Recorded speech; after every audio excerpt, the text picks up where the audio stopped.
Olá, como você está? No vídeo de hoje, Helene e eu vamos falar sobre como a criança e o adolescente podem ser apoiados no processo do luto. É muito comum que se faça segredo frente a elas e que não se deixe claro o que está havendo. Será que esse é o caminho? E aí, Helene, vamos falar um pouquinho sobre isso? Vamos falar, porque eu acho que é importantíssimo esse assunto, não é? Nós falamos sobre ele lá na nossa primeira jornada, mas eu acho que aqui a gente vai aprofundar um pouquinho mais, né? Então, primeira coisa, eu acho que é compreender como a criança e o adolescente está vivenciando o luto. Sim, porque ele está em luto também, não é? Uhum. E como ele está vivendo o luto dele em família. Isso é uma outra questão, não Pois é? é. Porque ele está vivendo um processo individual e ele está Uhum. também vivendo no grupo familiar. Então, compreender essa dinâmica, eu acho que é o primeiro passo, não é? Muitas vezes, quando o luto ocorre na família, as pessoas estão vivendo seus próprios lutos, né? Seus lutos individuais, que se esquecem de conversar com as crianças e os adolescentes. Então, eu acho que essa é uma questão muito importante para a gente ficar muito atento quando famílias têm adolescentes, crianças pequenininhas também, eu acho muito importante, né? Primeiro, observar se elas estão se alimentando da mesma uma alimentação normal, né, como antes do processo do luto, se estão Uhum. brincando, se falam sobre o assunto da morte com os pais, ou se falam da morte dos pais com os cuidadores, com as pessoas responsáveis, tios, afetivamente pessoas que estão próximas, né? Muito comum as crianças aí numa faixa etária de 5, 6 anos para frente, que estão compreendendo bem o movimento, né? Não entenderem a mudança de comportamento da mãe e do pai, que está em luto, né?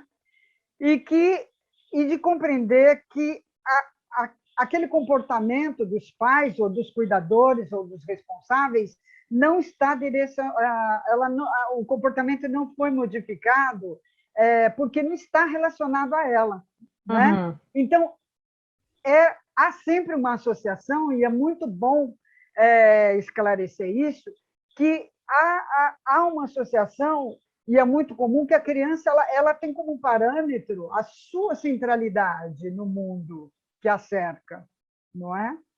Então, ela pode vivenciar os adultos chorando muitos dias em sofrimento, em profunda tristeza, e pensar que é alguma coisa com ela, não é? Uhum. Então, o que fazer? Vamos lá. Vão aqui algumas orientações. Claro que a gente tem que entender que, a depender da idade da criança, nós vamos ter formas diferentes, de abordagens diferentes, né? Uhum. Primeiro, o que eu acho que é importante é explicar para a criança o que está acontecendo, ou antecipar situações se estiver na iminência da perda do ente querido. Então, eu acho importantíssimo esse ponto, né? Segundo, Perfeito.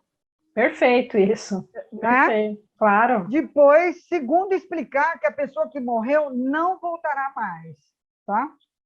É uma coisa que vai ter, há uma finitude, e a criança Uhum. precisa entender essa finitude, né? Terceiro, e comentar e explicar suas próprias emoções com relação a esse processo, para a criança, mais uma vez, entender que determinadas emoções são próprias dos pais, dos adultos, não delas, não é? E fazer essa diferenciação. Quarto, eu acho que é fazer acordos para determinadas situações dos momentos iniciais do luto. Então, para que os pais tenham como ter seus momentos e também ter momentos onde eles podem compartilhar momentos de luto e do luto com a criança. Então, para as crianças menores, né, as pequenininhas, a morte dos pais avós, por exemplo, tem que ser cuidadosa mas tem que ser mais clara, sem historinhas, né? Uhum. Não vão. Não, quem morreu não vai se tornar uma estrelinha, não é? Não estará no céu toda vez que ela olhar para o céu, ou Uhum. coisas semelhantes, já que a criança pode tranquilamente entender isso como uma realidade e criar expectativas e uma série de processos de ansiedade com relação ao retorno da pessoa que se foi. Pois é. Olha, Eleni, você trouxe algo muito importante que a gente não fala muito sobre isso, é uma coisa técnica, mas que é legal as pessoas em casa aí saberem, né? Que é o fato da criança ainda ser egocêntrica, né? Não é uma coisa ruim isso, não, é normal e natural, né? Porque a criança, ela ainda se entende como centro do que está ocorrendo, ela sente esse poder, entre aspas, né, de impactar tudo que está à sua volta. E conforme a gente vai amadurecendo, a gente vai percebendo que a gente não está. Esse é o processo, justamente, de amadurecimento, né? A gente se perceber Sim, como não sendo o centro do mundo, que a gente não tem todo esse poder de influenciar tudo e todos, que nem tudo que as pessoas estão fazendo tem a ver com a gente, ou que nem tudo que as pessoas estão falando é sobre a gente. Então, é só você reparar, uma pessoa bastante imatura, mais velha, porém imatura, ela se comporta sim. desse jeito, né? Ela é o Sim, centro do aos ninho. 70 ela pode se comportar dessa maneira. Exato. Né? Mas, né, enquanto isso não acontece, né, esse amadurecimento, a gente está falando de uma criança ou de um jovem, ainda entrando ali na adolescência, então é normal, né, tudo isso acontecer, né, a criança ou o jovem entender que algo está relacionado a ela ou alguma coisa que ela fez, e isso alimenta uma culpa, a criança começa a se sentir culpada, e é onde é possível se observar justamente aqueles pontos que você colocou, dela não estar comendo normalmente, não estar brincando, ela estar diferente, etc. É. Olha, o ponto central, eu acho que dessa nossa conversa aqui, eu acho que é perguntar, estar sempre em contato, né? Perguntar como as crianças, os adolescentes estão se sentindo, ou simplesmente conversar para entender como ela está se sentindo, não é? Conversar sobre, para as crianças menores, o bichinho, o Covid, ou a denominação que a família normalmente utiliza para a questão dos vírus ou a doença.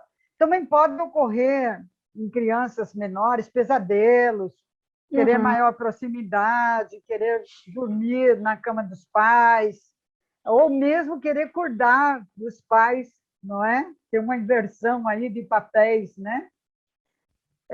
Eu fiz uma busca para fazer esse programa de livros, tem uma série de livros muito interessantes que tratam do luto disponíveis aí na internet, nas livrarias, e eu acho que irão ajudar muito as pessoas, você aqui que está conosco, né, participando dessa conversa, sobre esse processo de luto com as crianças. Então, eu acho que o importante aí para a gente fechar, não é? É reconhecer a realidade da morte, não é?